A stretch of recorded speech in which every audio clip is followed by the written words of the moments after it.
Chapter का नाम है लिक्विडेशन ऑफ कंपनीज। हम ले आए हैं लिक्विडेशन ऑफ कंपनीज। सर क्या ये चैप्टर आसान है? नहीं।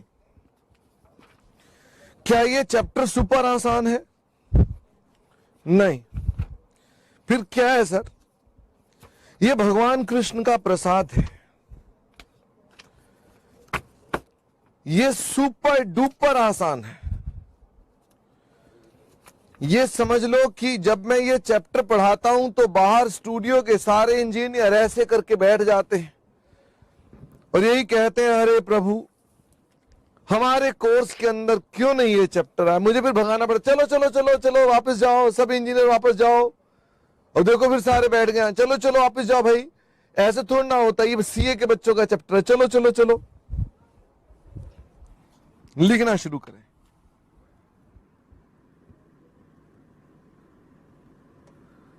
Liquidation of companies.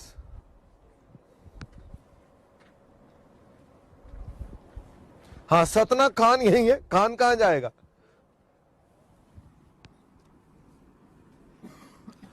लिखें हम इस चैप्टर में क्या क्या पढ़ेंगे।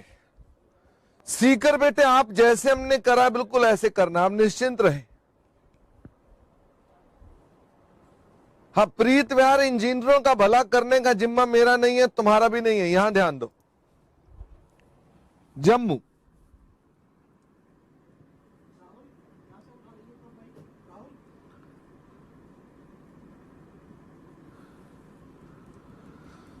हम इस चैप्टर में पढ़ेंगे स्टेटमेंट ऑफ अफेयर्स।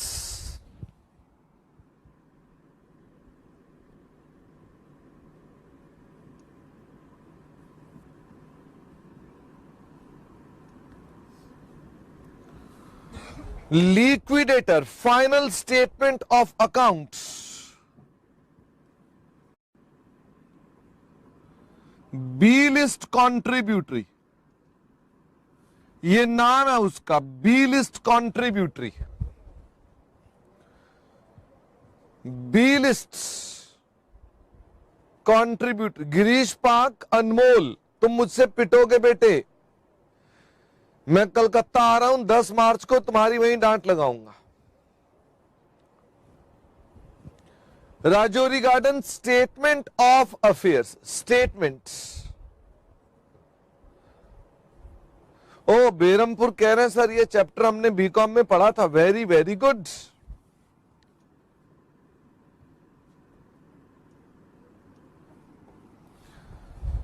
सर फटाफट से बताओ कि क्या करेंगे।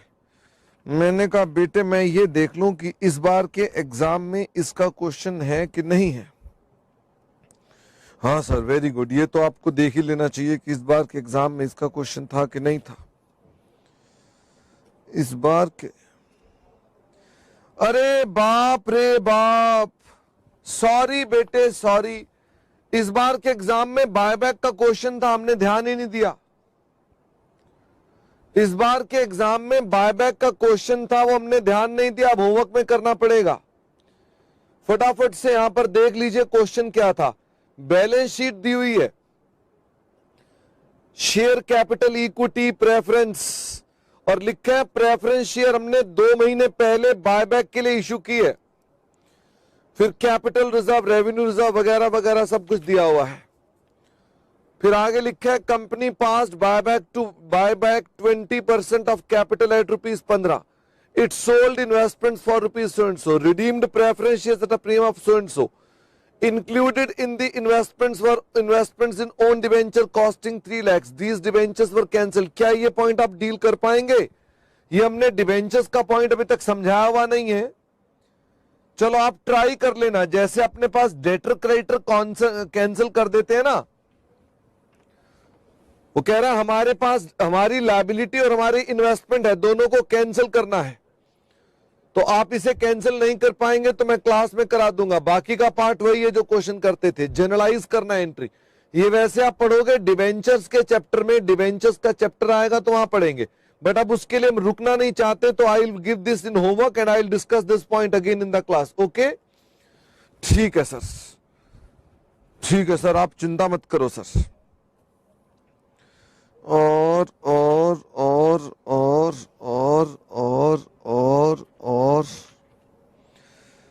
इस बार लिक्विडेशन से क्वेश्चन नहीं आया है, इस बार लिक्विडेशन के चैप्टर से क्वेश्चन नहीं आया है। चलो क्या फर्क पड़ता है, नहीं आया तो अब की बार तो पक्का आएगा।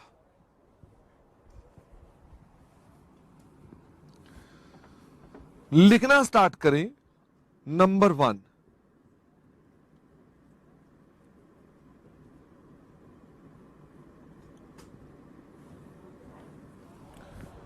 Statement of affairs. ये होता क्या है ये तो मैंने आपको बताया नहीं।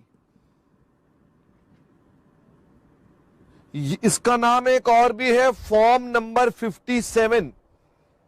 ये एक फॉर्म है ऑफ कंपनी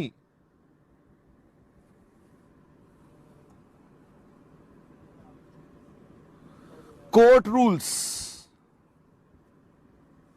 1959। ये एक फॉर्म है। फॉर्म मतलब जैसे फॉर्म होते हैं ना, आपके फॉर्म होते हैं, बिल्कुल वैसा एक फॉर्म है। तो मैं ये फॉर्म बनाऊंगा भी और भरूंगा भी। तो हम इसमें ये फॉर्म भरना सिखाएंगे आपको।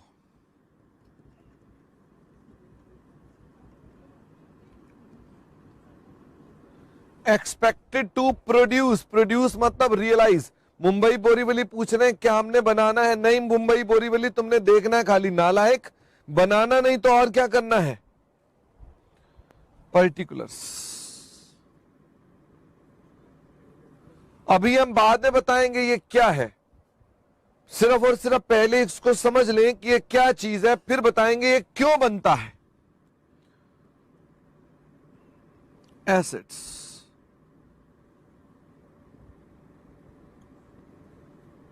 not specifically pledged, not specifically pledged. List A,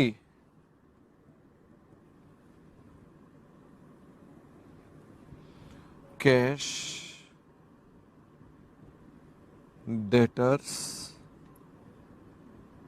stock, calls in arrears,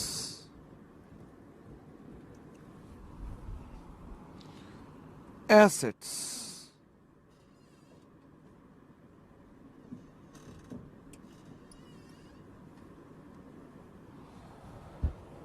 specifically pledged. List B,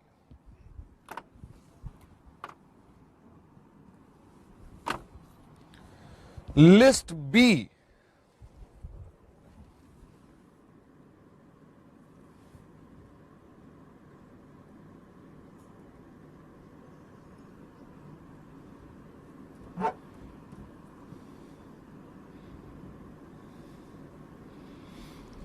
assets, ERV, loan, deficiency, surplus।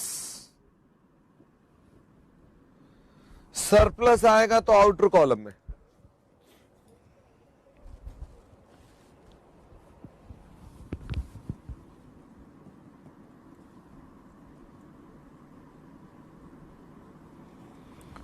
Summary,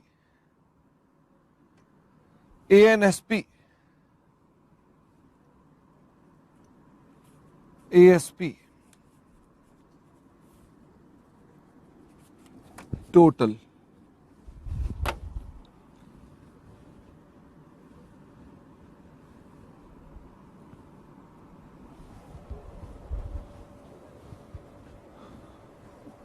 हाँ, अमरावती पूछ रहे हैं sir assets not specifically pledged का मतलब क्या होता है? तो अमरावती आप गलत ढंग से पढ़ते हैं। The query should be what is this, क्योंकि आपने कहा ये क्या है, तो क्या have you understood why this is being prepared? Hence Amravati निश्चिंत रहना, मुझे मौका देना, मैं वहां पढ़ाऊंगा, तब आपकी सारी क्वेरीज के आंसर आएंगे। रांची नालायक, IMA नालायक। सर मैंने कहा हाँ हाँ। अमरावती नो क्या, झांसी नालायक। सर अब क्या होगा, कॉन्टिन्यूएशन में चल रहे हैं, मेरे पास वहां जगह खत्म हो गई है, मैं वो टोटल लिखकर दिखा रहा हूं आपको, जो वो लिखा है लास्ट का टोटल, ठीक है ना, वो जो आपने टोटल लगा रखा है, ऐसे करके लगा रखा है ना जिसके ऊपर, मैं उससे आगे चल रहा हूं, ठीक है ना, समझ लीजिए वो चीज मैंने वहां लिख दी है। अभी एज इट इज लिख ले, वाराणसी ये फॉर्म है, फॉर्म मतलब जैसा फॉर्म होता है ना प्रिंटेड फॉर्म, ये वैसा फॉर्म है। अब एक लाइन और लगा देंगे। ओ ये बात है, शक्ल देखते जाए बेटे, इस प्रकार से काम करना है।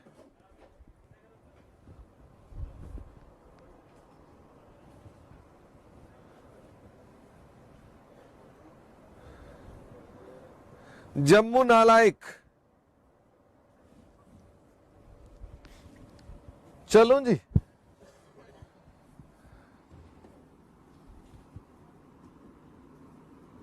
Assets,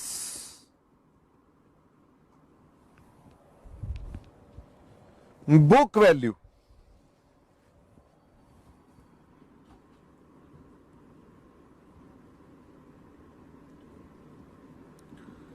amount for creditors having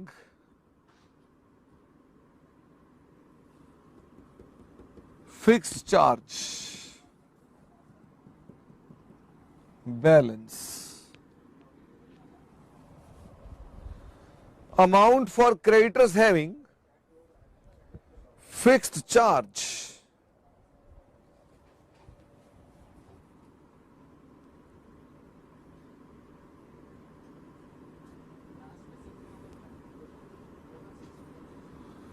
amount for preferential creditors, amount for preferential creditors, list number C,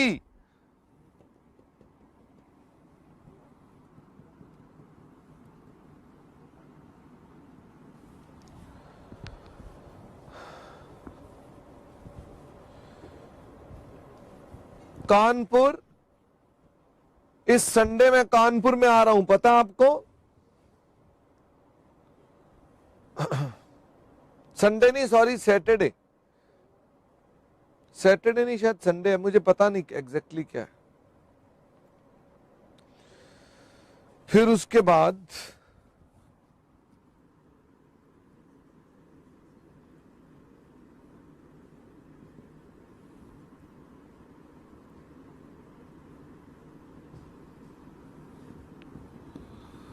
amount for creditors having floating charge. Jhansi ऐसा नहीं है, छुट्टी नहीं है बेटे, गलत हो गया, वो संडे होगा, छुट्टी नहीं है, वो संडे होगा, Sunday. Floating charge, list number D,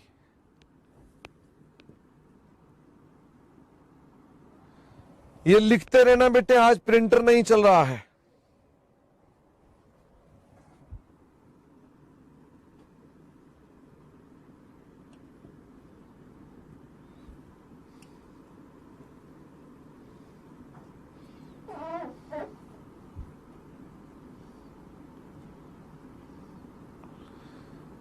फिर आ गया अनसिक्योर्ड क्रेडिटर्स, लिस्ट ई,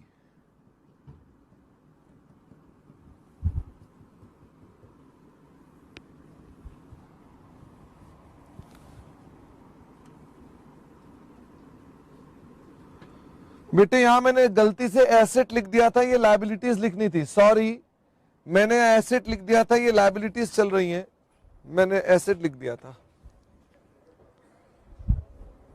फिर इसके बाद आ गया जी balance.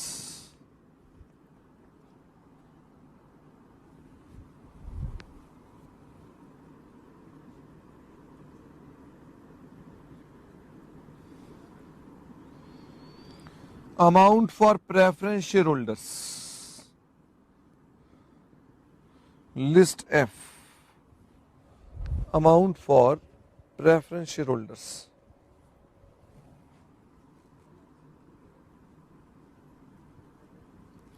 Paid up share capital plus calls in arrears realized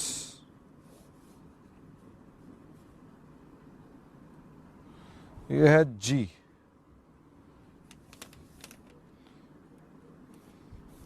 आखिरी वाले का नाम है डेफिशिएंसी या सरप्लस, लिस्ट है इसका एच।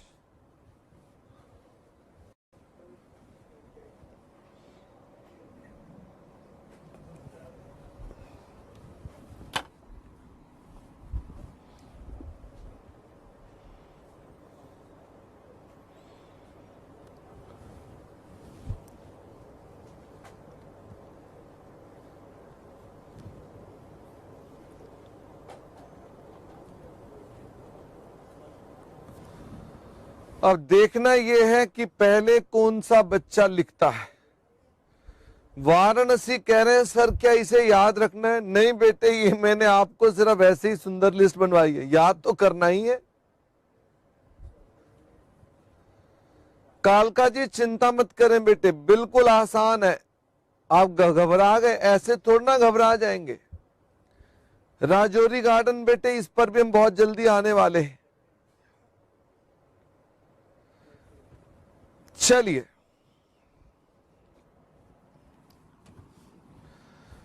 सबसे पहला पॉइंट तो उठता है सर ये चैप्टर का नाम क्या है? प्रीत विहार जी लिस्ट है, paid up share capital plus calls in arrear realised, इसको बोलते हैं जी। थोड़ा जूम करना। इन दोनों को हम बोलते हैं जी लिस्ट और लास्ट का नाम है डेफिशिएंसी या सरप्लस, इसको एच बोलते हैं, एच लिस्ट। सारे बच्चे मुझे बताएंगे क्या उन्होंने लिख लिया कि नहीं लिखा। वेरी गुड गंगानगर, अभी गिरीश पाक ने नहीं लिखा, वेरी वेरी गुड।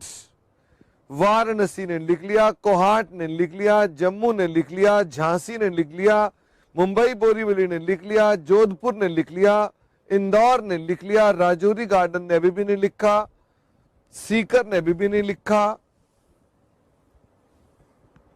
कोहाट ने अभी तो कोहाट कह रहे लिख लिया, आप कह रहे नहीं लिखा।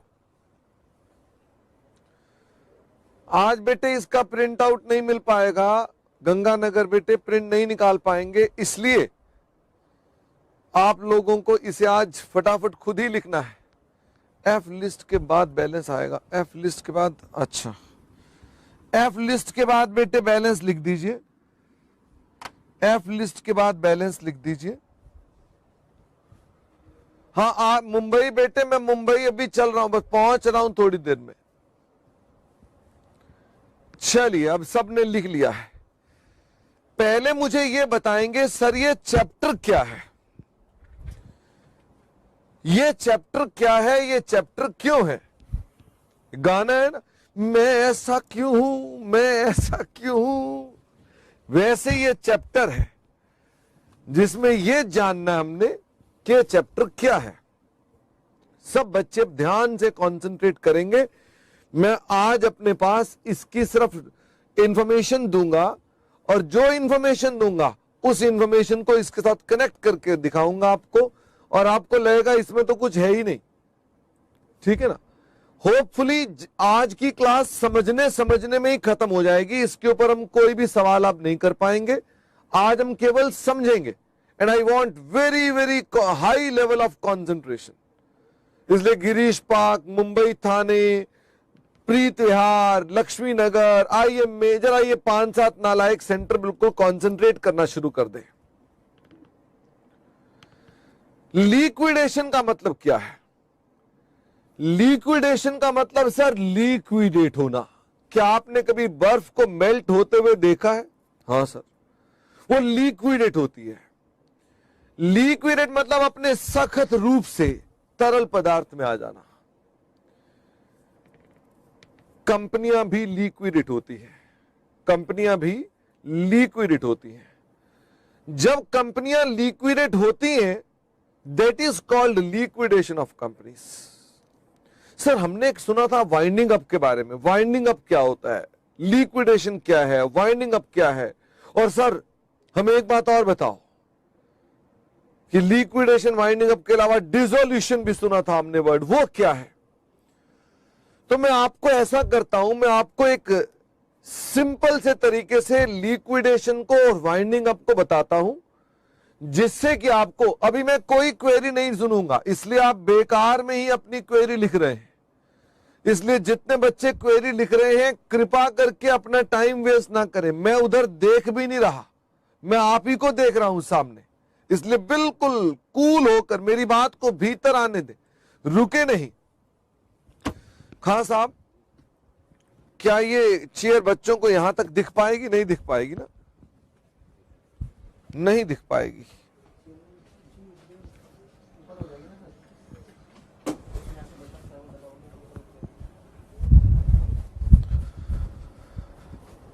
चलिए, नहीं होगी ना खान? चलो और भी सामान दो, यही सामान ले उठा लेते हैं।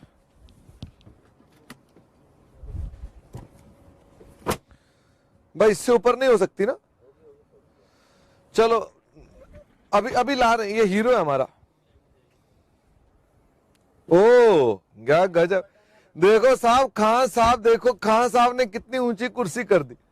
हमारे खान साहब अगर यहां ना होते तो देश के इंजीनियर होते, और इंजीनियरिंग के अंदर देश ने एक बहुत महारत्न खो दिया है। चलो खान, तुम ना होते तो हम भी ना होते, इसलिए तुम्हारा वहां नहीं तो यहां हमारा काम हो गया। ये बताओ सब बच्चे, क्या कंपनी की कोई अपनी लीगल एंटिटी होती है? आप लोगों ने लॉ में पढ़ रखा, खान ऐसे ही रखना जूम आउट में। क्या कंपनी की कोई लीगल एंटिटी होती है? हाँ सर, कंपनी की लीगल एंटिटी होती है। जब कंपनी बनती है तो एक ढांचा बन जाता है, ये लो, ये है company, ten ten ten ten, ये बन गई साहब कंपनी। ठीक है, ये बन गई कंपनी, और कंपनी का नाम रख दिया हमने Ram limited, ten ten ten ten, ये कंपनी है, ये कंपनी बन गई जिसका नाम है राम लिमिटेड। ये लो, ये कंपनी बन गई। अब एक बात बताओ, ये कंपनी बन गई, सर इसकी शक्ल तो बनाई नहीं आपने।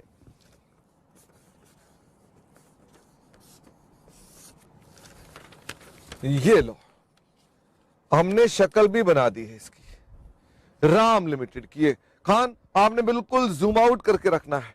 चलो एक बार पहले नजदीक से दिखा दो, बच्चे भी देख ले अच्छी तरह से, और दिखाओ। Very very good. अब हम एक काम करते हैं, मैंने यहां पर कुछ सामान इकट्ठा कर रखा है। ये तो साहब क्वेश्चंस है, ये हमारा चैप्टर का पहला पन्ना है, इसको छोड़ दो, चैप्टर का पहला पन्ना तो इधर रख दो। ये तो मैं सामान संभाल के अलग रख दूं, ये कैलकुलेटर है, ठीक है ना। अब कंपनी जब बनती है, कंपनी जब बनती है तो उस वक्त ये खाली होती है। सबसे पहले शेयर इश्यू होते हैं, तो बैलेंस शीट में शेयर कैपिटल आती है, बैंक भी आता है। चलो ये रख देते हैं, शेयर कैपिटल आती है, साथ में बैंक में पैसे भी आते हैं। फिर उसके बाद और भी चीजें होती चली जाती हैं, उसके बाद और भी चीजें होती हैं। कंपनी में और एसेट्स आते हैं, प्रॉफिट आते हैं, लायबिलिटी आती है, कंपनी में और भी चीजें होती हैं, कंपनी में और भी एसेट्स आते हैं, और भी लायबिलिटी आती है। ध्यान देना, एक एसेट्स है तो एक लायबिलिटी साइड है। ओ माय गॉड, क्या ये कंपनी है? यस। इसका मतलब अगर ये एसेट साइड है तो ये लायबिलिटी साइड है। अब अचानक किसी वजह से, अचानक, ये सब किताबें टैक्स की हैं साहब, ये सब टैक्स की किताबें हैं, इनकम टैक्स एक्ट है ये। अच्छा, मैं आपसे कह रहा हूं, क्या इन सब के बाद किसी कारणवश कंपनी जो होती है वो किसी कारणवश डूबने की स्थिति में आ सकती है?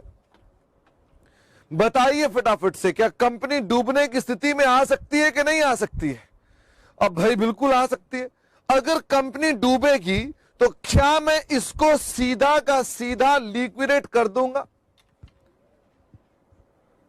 बीकानेर, तुम्हें पीछे वाली चीजें नहीं पढ़नी है, तुम्हें यह पढ़ना है जो मैं समझा रहा हूं।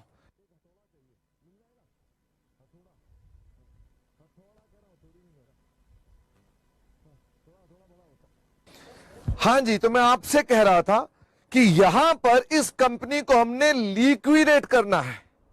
मेरे को सारे बच्चे ये बताओ, अगर इस कंपनी को हमने लिक्विडेट करना है, हाँ कैथल कह रहे हैं सर इसका इंटरनल रिकंस्ट्रक्शन भी तो हो सकता है, वो बात दूसरी है, हम इसका इंटरनल रिकंस्ट्रक्शन भी कर सकते हैं।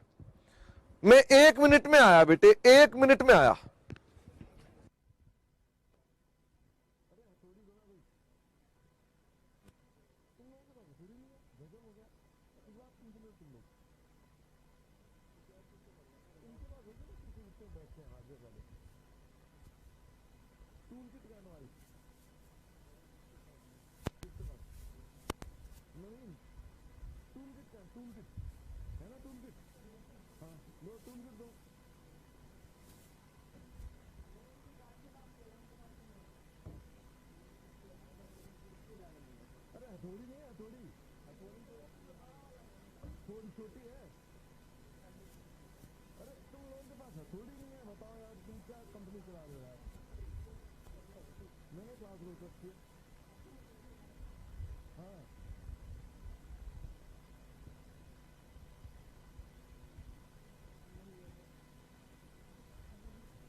इतनी बड़ी कंपनी चला रहे हैं, एक हथौड़ी नहीं रख सकते यहां पर? मैं बेटे हथौड़ा ढूंढने गया था, हथौड़ा मिला नहीं, खाली पेचकस ही मिला यहां पर। हाँ, अब इसे हथौड़ी समझ लो। कंपनी को मुझे ठीक करना है, कंपनी को मुझे ठीक करना है। अगर मैं कंपनी को ठीक करूं, this is called internal reconstruction. मैं कंपनी का इंटरनल रिकंस्ट्रक्शन कर रहा हूं, ये इंटरनल रिकंस्ट्रक्शन है। कंपनी को ऐसे कैसे ही ठीक कर रहा हूं मैं। लेकिन अगर मान लो ये कंपनी मर गई, ओ गॉड, अब साहब मुझे इसका क्या करना है? अब तो मुझे इसका काम खत्म करना है, तो क्या मैं इसको उठाकर सीधा फेंकवा दूं क्या? खान मदद करना जरा। क्या कंपनी चली गई है तो क्या हम इसको उठवा करके फेंकवा दे क्या? ऐसे कैसे ही फेंकवा दे, टक टक करके चले इसको लेकर के, क्या इसे फेंकवा दें क्या? नहीं, इसे लिक्विडेट करूंगा मैं, लिक्विडेट करूंगा। मैं क्या करूंगा? इसकी लैंड बेचूंगा, इसका स्टॉक बेचूंगा, इसके डेटर को बेचूंगा, इसकी लायबिलिटी को पे करूंगा, इसकी और लायबिलिटी पे करूंगा, इसकी और लायबिलिटी पे करूंगा, इसकी और लायबिलिटी पे करूंगा। जब ये सारा खत्म हो जाएगा तो मैं तब इसकी वाइंडिंग अप करूंगा, तब मैं इसकी वाइंडिंग अप करूंगा, यानी कि इसको खत्म कर दूंगा। खान माचिस लाओ, खत्म कर दें इसको। वाइंडिंग अप बाद की चीज है। क्या आप लिक्विडेशन और वाइंडिंग अप में अंतर समझते हैं? जब मैं ये सामान, जब मैं ये कंपनी के एसेट्स और लायबिलिटीज, जब मैं कंपनी के एसेट्स और लायबिलिटीज, कंपनी बंद करनी है तो इन्हें हटाना पड़ेगा। बताइए what is this? This is liquidation. Liquidate हो रही है कंपनी, खत्म होती जा रही है। सर ऊपर हमको दिख जाती किताब, अच्छा ऊपर नहीं रखूंगा, मैं नीचे फेंकूंगा। ये देखो लिक्विडेशन हो रही है, ओ लिक्विडेशन हो रही है, ओ लिक्विडेशन हो रही है, ओ लिक्विडेशन हो रही है। और जब सारी लिक्विडेशन हो गई तो वाइंडिंग अप हो रही है, तो जाकर वाइंडिंग अप होती है। मेरी बात समझ में आ रही है आपको? You have finding the difference between these things? Yes, मुझे उम्मीद है आपको एक बेसिक अंतर पता चला होगा। कंपनी की वाइंडिंग अप का मतलब क्या होता है? उसे डिसइंटीग्रेट करना, उसकी लीगल एंटिटी को खत्म करना, that is called winding up.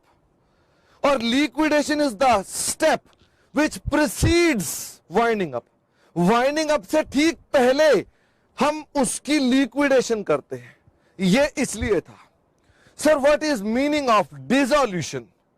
Dissolution is the word used for partnership firm where only liquidation is done, because in case of partnership firm that is only a contract between partners.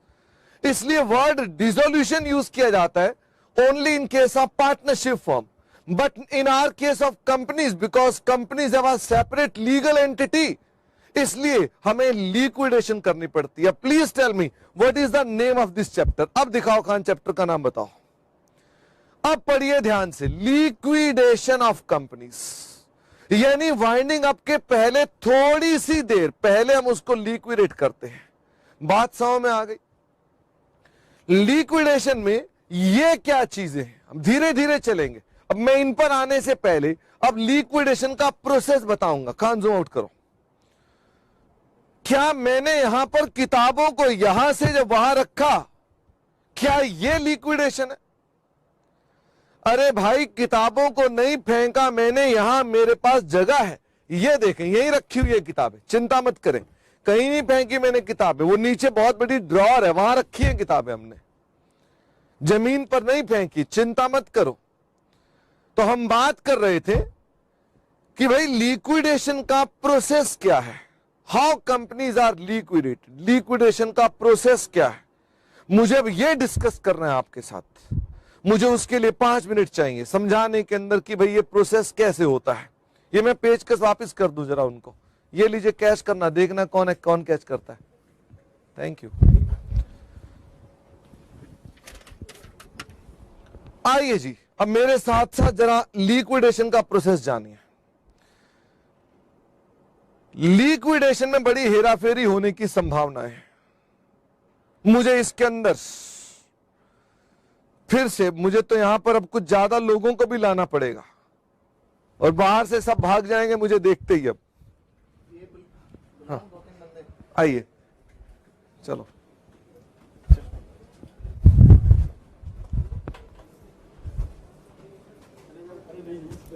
दो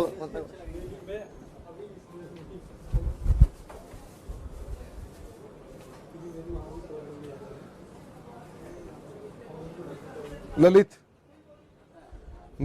ओहो, ललित को चोट लग गई है.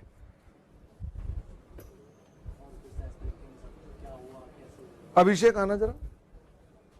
बच्चे कह रहे हैं कई दिन से अभिषेक को देखा ही नहीं, उदास हो गए.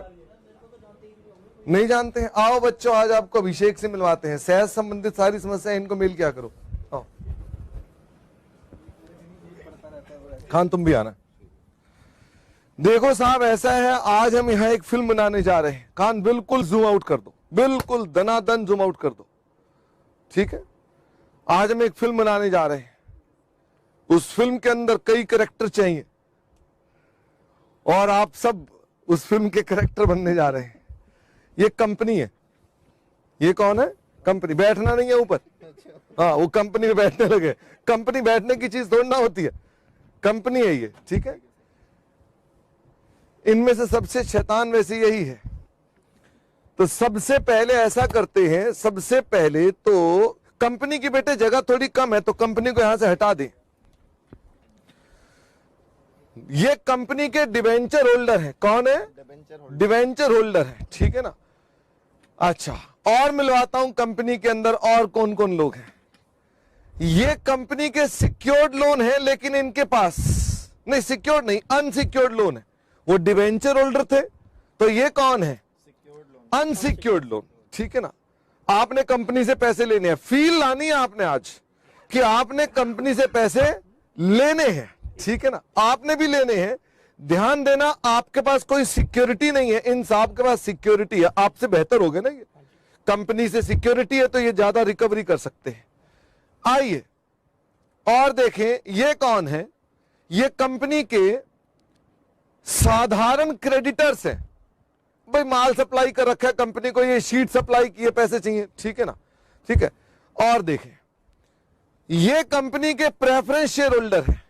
नहीं, हाँ चलो ठीक है, ये कंपनी के प्रेफरेंस शेयर होल्डर है. चेहरे पे मुस्कुराहट देखिए, वैसे कितनी ज्यादा मुस्कुराहट है. थोड़ा सा उधर होना. और ये कंपनी के इक्विटी शेयर होल्डर है. ये कौन है? कंपनी के इक्विटी शेयर होल्डर है, ठीक है? तो कंपनी जब डूबती है तो पैसे मिलने हैं। आप 5 लोग मैंने इकट्ठे कर लिए, preference share holder, equity holder, ये मालिक है। आप दोनों क्रेडिटर्स है, आपके पास भी कोई सिक्योरिटी नहीं, आपके पास भी कोई सिक्योरिटी नहीं, आप डिवेंचर होल्डर है, सिक्योर्ड है। जब कंपनी डूबती है तो पहले पैसे किसे मिलने चाहिए? इन्हें मिलने चाहिए, इन्हें मिलने चाहिए, या आप दोनों का एक जैसा लेवल है, या इन्हें मिलने चाहिए? किसे मिलने चाहिए? तो लाइन में सबसे आगे लग जाओ, सबसे आगे लाइन में सबसे ताकतवर लगेगा। उसके बाद पैसे इन्हें दे दूं पैसे? नहीं, वो झगड़ा करना है आपने। आ जाओ, लाइन में लग जाओ और इकट्ठे लगना है, ठीक है ना? इकट्ठे लगना है, थोड़ा सा वो भी दिखे ना साथ में। हाँ चलो, आप इकट्ठे लग गए। उसके बाद कौन लगेगा? नहीं, पहले प्रेफरेंस वाले लगेंगे और आखिरी में, सबसे आखिरी में कंपनी के मालिक होते हैं साहब। मालिक सबसे आखिरी में होते हैं, घबराइए मत। मालिक ही सबसे आखिरी में लगते हैं, ठीक है ना? घर में जो खाना खिलाता है वो सबसे आखिरी में खाना खाता है, ठीक है? चलिए खाना और जूम आउट करो। अगर आप थोड़ी जगह देंगे, गली बना देंगे तो मैं भी आ जाऊंगा बीच में। आहा, असल में कंपनी सामने है इसलिए आप सबका चेहरा उस तरफ है। अगर कंपनी पैसे देगी, अगर कंपनी पैसे देगी तो सबसे पहले पैसे किसे देगी? आपको। आपके पैसे पूरे हो जाएंगे तो आप चले जाएंगे, अभी नहीं जाना। फिर पैसे किसे मिलेंगे? आप दोनों को। इनको नहीं, इनको नहीं, आप दोनों को शेयर हो जाएंगे, ठीक है ना? 100 मिलेंगे तो 50 आपके, 50 आपके, ठीक। जब आपके पैसे पूरे हो जाएंगे तो किन्हें मिलेंगे? इनको। और जब आखिरी में सबके पैसे पूरे हो जाएंगे तो किसे मिलेंगे? इनको। एक आदमी लाइन में नहीं लगा अभी। कौन? मैंने भी कंपनी से पैसे लेने हैं। सर आप लाइन में क्यों नहीं लगे? भाई मेरा नाम है बैंक, मैं भी सिक्योर्ड हूं, लेकिन इनकी सिक्योरिटी स्पेसिफाइड नहीं है। इन्होंने कहा था हम कंपनी के फर्स्ट, बाजू दिखा, फर्स्ट क्रेडिटर्स है, और फर्स्ट क्रेडिटर है, लेकिन सिक्योरिटी में इनके पास कुछ लिखित में नहीं है। क्या सिक्योरिटी है? लैंड की है कि बिल्डिंग की है कि स्टॉक की है? ये नंबर 1 क्रेडिटर है, लेकिन लिखा हुआ नहीं है क्या, ठीक है ना? जानते हो मेरे पास क्या है? लिखा हुआ है। क्या लिखा है? कि मेरे पास बिल्डिंग की सिक्योरिटी है। किसकी सिक्योरिटी है? बिल्डिंग की। आप सब लाइन में लगे जाएं, आप सब लाइन में लग जाएं, लाइन में लगे रहें। और अब मैं आऊंगा और मैं कहां पर चलूंगा? देखो मैं कैसे आता हूं, थोड़ा जूम आउट रखना। ओहो भाई साहब, इक्विटी वाले लगो लगो लगो लाइन में, प्रेफरेंस वाले very good very good, creditors ही कैसे हो? अब आप मुझे कहो लाइन में लग जाओ जरा। मैं लाइन में लगने वालों में से नहीं, मेरे पास सिक्योरिटी लैंड एंड बिल्डिंग की है। टें टें टें टें। अच्छा, और ये देखो, ये साहब मुझे लाइन में लगने नहीं देंगे। पीछे हम भाई साहब लाइन में आएंगे ही नहीं, सीधा लैंड को बेचेंगे, अपने पैसे लेंगे। तुम लोग लाइन में लगे रहो, अपने पैसे लेंगे और हम कहेंगे bye bye bye bye bye bye. मेरी बात समझ में आती है? कौन लाइन में नहीं लगता? जिसके पास, बैंक नहीं कोई भी, जिसके पास कोई संपत्ति की रिटर्न सिक्योरिटी है, बाकी सबको लाइन में लगना पड़ता है। लगे रहे लाइन में। आप मेरी बात समझ रहे हैं? अब क्या हुआ? भगवान ना करे मैं फिर से आऊंगा, मैं बोलूंगा और भाई साहब लगे रहो मुन्ना भाई, लगे रहो। मैंने अपनी लैंड को बेचा, लेकिन मेरे पसीने छूट गए। लैंड बिकी लाख रुपए की, लेने कितने हैं? 1.5 लाख। ओह माय गॉड, मेरे को लैंड कितने की बिकी? 1 लाख रुपए की। लेना कितना था? 1.5 लाख। अब 50 मुझे मिले नहीं। अब जब 50 मिले नहीं तो मुझे 50 के लिए क्या करना पड़ेगा? लाइन में पीछे। अब लाइन में कहां लगूंगा? भाई साहब, भाई उधर चलो। देखो ये तो मुझे छोड़कर आएंगे पीछे, लेकिन मैं इनसे पहले लग जाऊंगा, शेयर होल्डर से पहले भाई, क्योंकि मालिकों से पहले मेरा नंबर आता है। इसका मतलब यहां पर मैं खड़ा हो जाऊंगा। मेरी बात समझ में आती? ये अगर आप विजुअलाइज कर लेंगे तो मैं आपको सेक्शन 530 समझा रहा हूं, ठीक है ना? लेकिन लॉजिक के साथ। यहां तक ठीक हो गई बात? यहां फिर से लगे रहे। अब हम एक और भी काम करेंगे। अब क्या करेंगे? खान रह गया है। खान आओ जरा। खान का नाम है भारत सरकार। क्या भारत सरकार लाइन में लगे शोभा देता है? नहीं।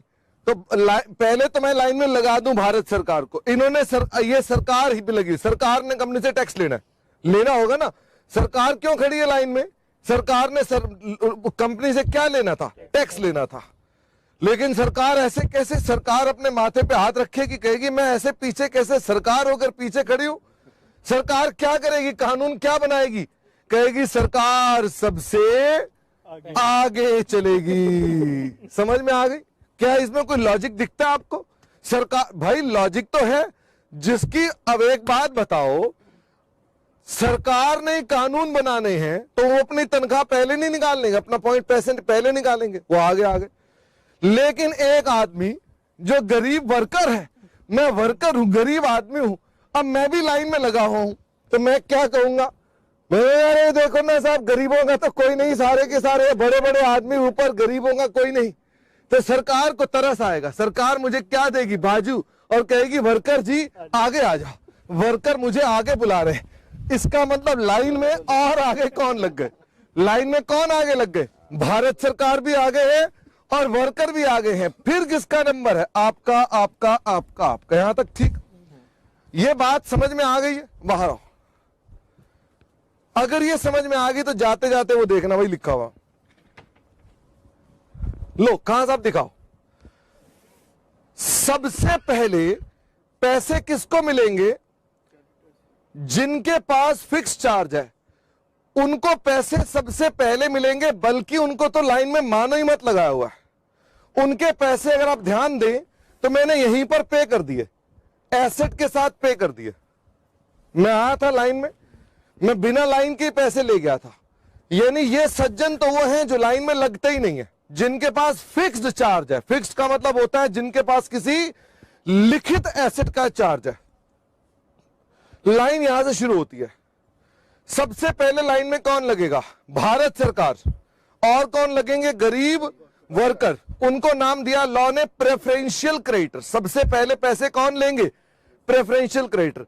बचेगा तो किसकी बारी आएगी? मोहित की बारी आएगी। मोहित के पास चार्ज है फ्लोटिंग, एसेट का चार्ज नहीं है, फ्लोट करता है चार्ज। समझते हो? फ्लोट मतलब क्या होता है? किसी भी एसेट का चार्ज नहीं, लिखित में कुछ नहीं है, चार्ज है, सिक्योर्ड हो, लेकिन वैसे नहीं पता किसकी सिक्योरिटी है। तो अब आ गया मोहित का नंबर। मोहित के बाद किसका नंबर आएगा? अनसिक्योर्ड क्रेडिटर्स का नंबर। फिर किसका नंबर आएगा?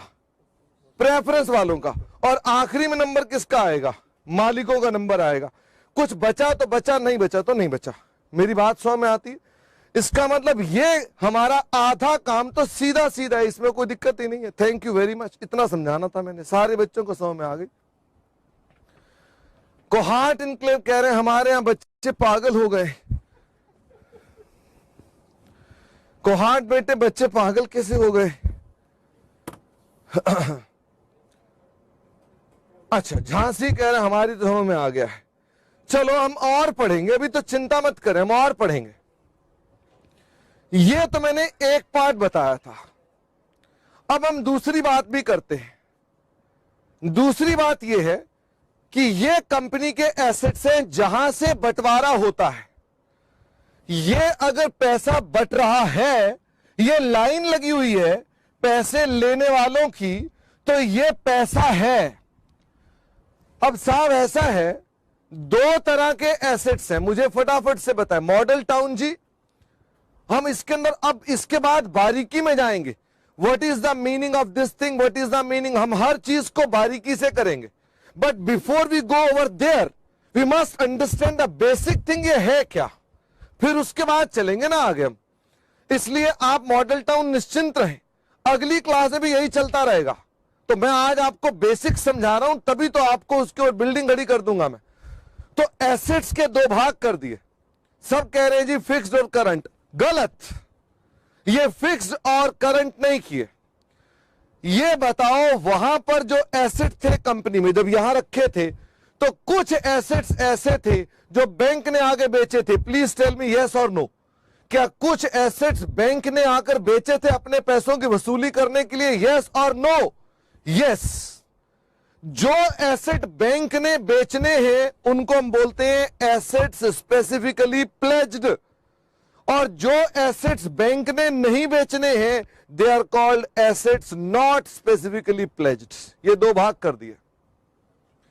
जो हमने दिखाना खान, जो एसेट्स बैंक बेचेगा वो क्या करेगा, बैंक आएगा, लैंड को बेचेगा, इतने की लैंड बेचेगा, अपने पैसे लेगा, और अगर उसके पैसे पूरे नहीं हुए तो बैंक उसे दिखाएगा deficiency. How to show it वो बाद में बताएंगे। प्रीत विहार ईआरवी की फुल फॉर्म है एक्सपेक्टेड रियलाइजेबल वैल्यू। कितने रुपए के बिकेंगे, हम ऑफ कोर्स इसको धीरे धीरे कवर करेंगे, तो आज नहीं पहुंच पाऊंगा मैं वहां पर, बट मैं बेसिक फॉर्मेट डिस्कस करना चाहता हूं। तो ये मैंने कहा वो एसेट्स हैं जो बैंक बेचेगा, बैंक को पैसे पूरे मिल जाएंगे तो बाकी पैसे वो छोड़ देगा, और अगर उसे पूरे नहीं मिलेंगे तो क्या बन जाएगा, डेफिशिएंसी। अच्छा, सीकर कह रहे हैं जो बाकी बैंक के 50,000 रुपए रह गए थे वो क्या करेगा, जो बाकी बैंक के पैसे रह गए थे बैंक उसके लिए यहां पर आ जाएगा, अनसिक्योर्ड क्रेडिटर बन जाएगा। Of course I will do it later on, अब मैं अभी नहीं डिस्कस कर पाऊंगा, ये हम बनाएंगे। और ये चीज क्या है, ये मेरे पास वो एसेट है जो बैंक बेचेगा नहीं। ये एक फॉर्म है जो कि बनाया जाता है, किसके द्वारा बनाया जाता है, कंपनी के डायरेक्टर्स के द्वारा बनाया जाता है, और ये बनाते हैं अनुमान लगाने के लिए कि कितने पैसे मिलेंगे और कितने पैसे नहीं मिलेंगे।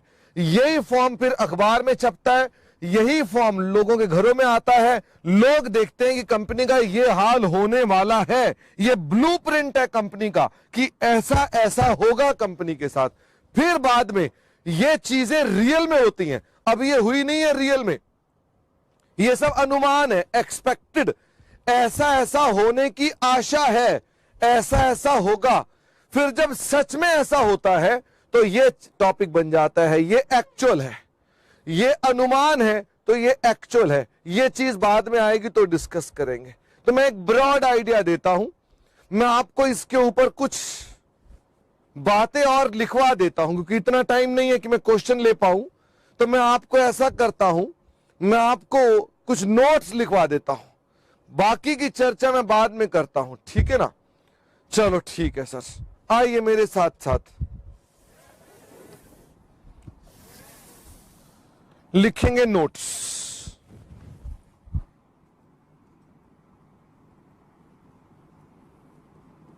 नोट नंबर 1, अभी गंगानगर बेटे समरी की चर्चा करेंगे क्या होती है, बाकी तो धीरे धीरे और डिटेल में करेंगे, ठीक है ना, but it will take time. फटाफट से मैं किताबें भी साइड में रखता जाऊं। Number 1, form number 57 is expected realization and expected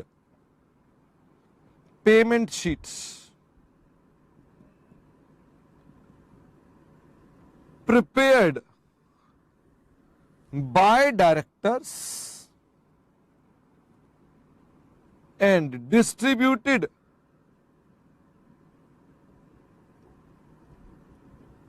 to creditors, shareholders for approval.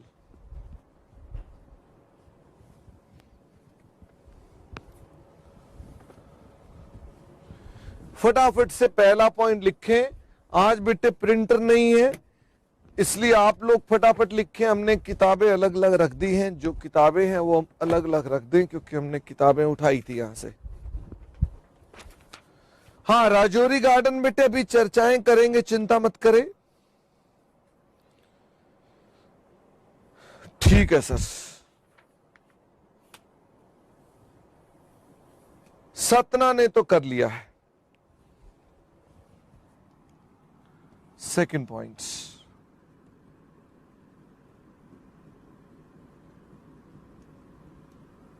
assets specifically pledged means those assets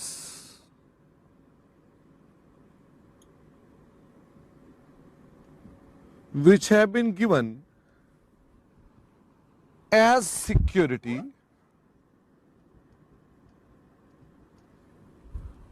to any creditors. Such creditors are called fixed charge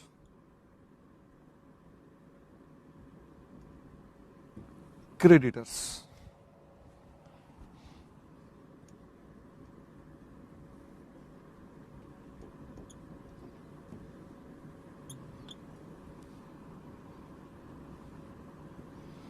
Assets.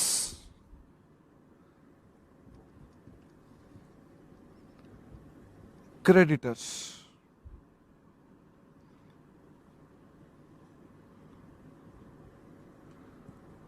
Power to take any assets. बताइए जी, creditor के पास कोई भी asset, ये मैंने चुंबक बनाई है, creditor के पास कोई भी एसेट लेने की पावर है, कोई भी एसेट, तो क्या बोलेंगे? इसे बोलेंगे क्रेडिटर्स हैविंग फ्लोटिंग चार्ज, और इन्हें बोलेंगे assets not specifically pledged. Assets not specifically pledged. ठीक है सर। और सर अब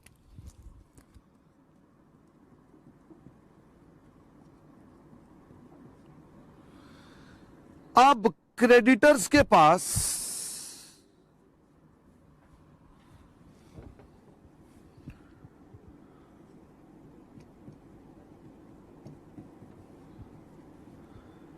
पावर है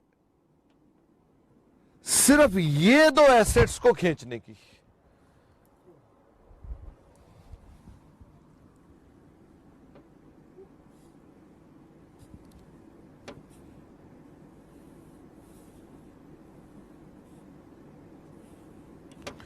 क्या ऐसा लग रहा है कि ये खींचे जा रहे हैं सिर्फ दो एसेट? मुझे बताइए मोहित, क्या आपको लग रहा है कि सिर्फ दो एसेट छीने जा रहे हैं? हाँ सर, ये तो ऐसे जैसे कट गया है। तो मुझे बताइए ये कौन सी पावर हुई भला? नहीं, हरा पेन।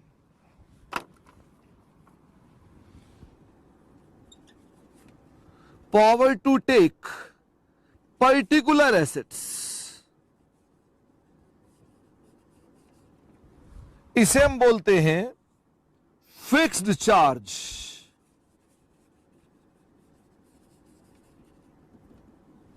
क्रेडिटर्स। नालायक औंध को बिस्कुट दिखाई दे रहा है ये।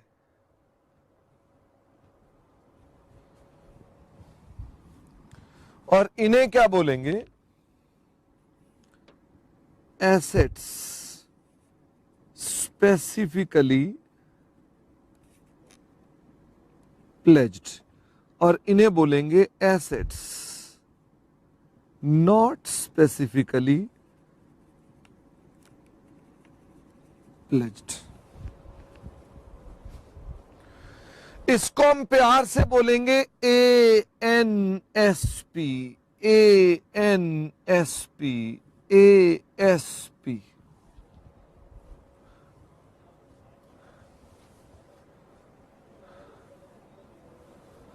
मुंबई बोरीवली बेटे, वो कह रहे हैं जी इसे वर्ड्स में लिखना है, तो वर्ड्स में लिखना है तो लॉ की किताब कहां गई? वापस भिजवा दी भी, मंगवाना एक बार। मुंबई बोरीवली वर्ड्स में लॉ वाले सर लिखाएंगे, मैं आपको लॉ का चैप्टर दिखा देता हूं, लेकिन समझाया यहां पर है। आपको ज्यादा समझ में आती है बेटे इस तरह से, लॉ की भाषा से कम समझ में आती है। उससे ये सब पढ़ा हुआ है कई बच्चों ने ग्रुप 1 में, और फिर भी नहीं पता, इसीलिए फोटो बनाते हैं तो विजुअल मेमोरी जनरेट होती है आपकी। आइए मेरे साथ साथ आगे चलेंगे। Third point, assets.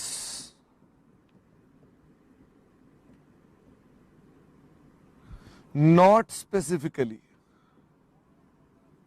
pledged means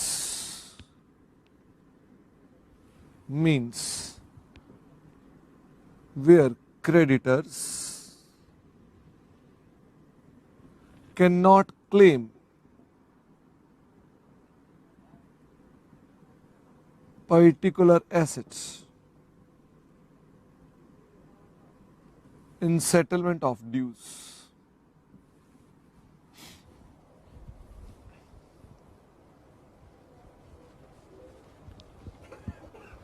Varanasi बेटे ये इनकम टैक्स का रूल 57 नहीं है।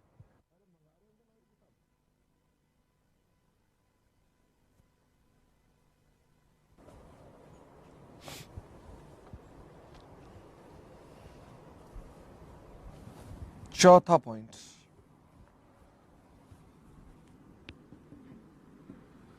ERV means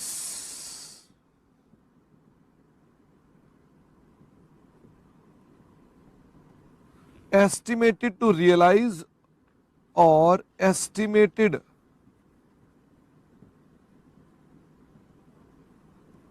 realizable value or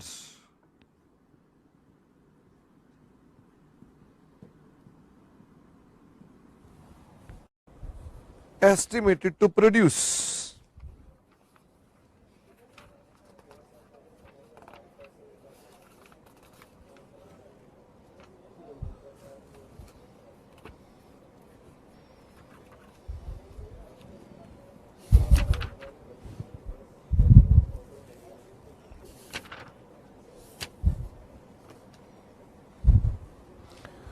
यहां पढ़ोगे साहब आप लॉ के अंदर, लॉ में आप इस चैप्टर में पढ़ोगे चार्जेस, चार्ज कैसे बनाया जाता है, चार्ज की कंडीशन क्या है, टाइम लिमिट क्या है, चार्ज कैसे करते हैं, सर्टिफिकेट क्या है, मॉडिफिकेशन क्या है, कंपनी का रजिस्टर ऑफ चार्जेस क्या है, ये सब आप वहां पढ़ोगे, ठीक है ना।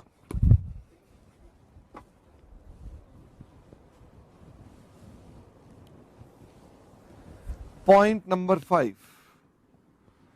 Point number 5. Calls in arrears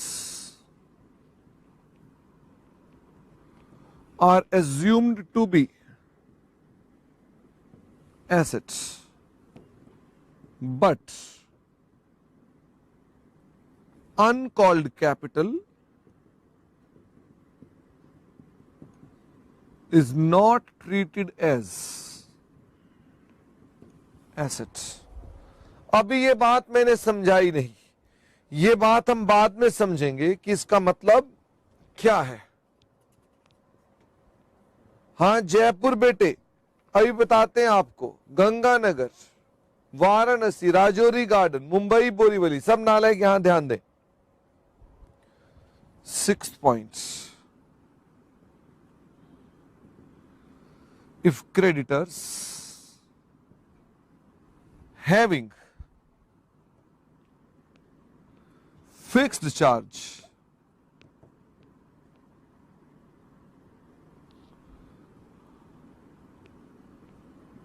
are unable to realize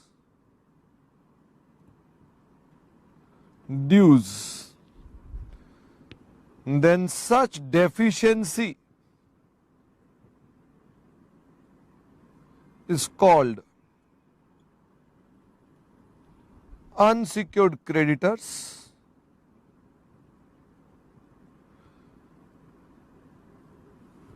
paid along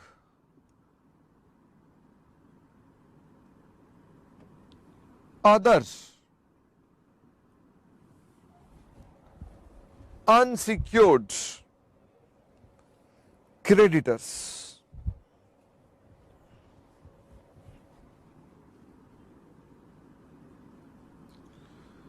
Book value of liabilities is shown in Form 57 along with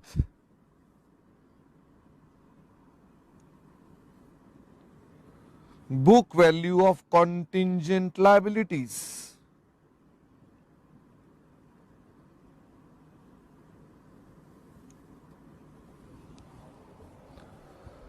अभी और भी नोट हैं, लेकिन हम इसके बाद हम रुक जाते हैं। इसके बाद जो एक नोट आना है वो मैं हेडिंग लिख के छोड़ देता हूं, ताकि अगली क्लास में वहीं से स्टार्ट करेंगे।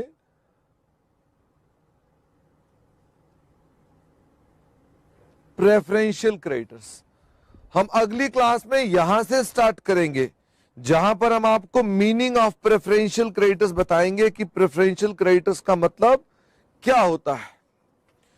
अब देखना यह है कौन सा बच्चा पहले लिखता है। आज बेटे प्रिंट आउट नहीं निकाल सकते हम लोग। Very good. बुलंदशहर, कोटा, मुंबई, झांसी, इंदौर, गजब हो गया। छुट्टी के समय तो आपकी गति तेज हो जाती है, एक भी नहीं कह रहा रुको, सब कह रहे हैं जी लिख लिया, बात खत्म। मैं कह रहा हूं आज प्रिंट आउट नहीं मिल सकता, लेकिन मथुरा तो कह रहे हैं ओके ओके ओके, दिमाग में चाटो ओके ओके ओके। चलो खैर, मुझे लगता है कि अब सब बच्चों ने लिख लिया होगा, तभी वो ऐसा कह रहे हैं। ड्राइंग, ड्राइंग क्या लाल कोठी, ड्राइंग क्या? थोड़ा ड्राइंग पर दिखाना। लाल कोठी, ड्राइंग बनाना तो अच्छे से बनाना। यहां लगना चाहिए कि वो सभी को खींच रहा है, यहां लगना चाहिए कि चुंबक इसको खींच रही है।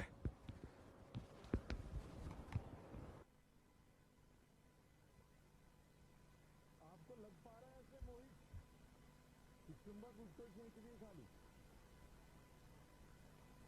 मोहित नहीं है क्या? हाँ बोलो ना मोहित। बिस्कुट लग रहा है, बच्चे बिस्कुट क्यों बोलते हैं इसको? तुम भी बिस्कुट लगा। Thank you very much. और हम अगली क्लास के अंदर इस टॉपिक को और पढ़ेंगे। अगली क्लास में मेरे पास होमवर्क तो कुछ होगा नहीं, तो हम लोग यही टॉपिक को कंटिन्यू करेंगे। अब टाइम पर आना, मैं आते ही पहले ये नोट लिखाऊंगा, नोट के बाद हम लोग क्वेश्चंस करेंगे, जिसमें हम लोग डिस्कस करेंगे फॉर्म 57 कैसे कैसे बनता है। Thank you very much and see you on Thursday.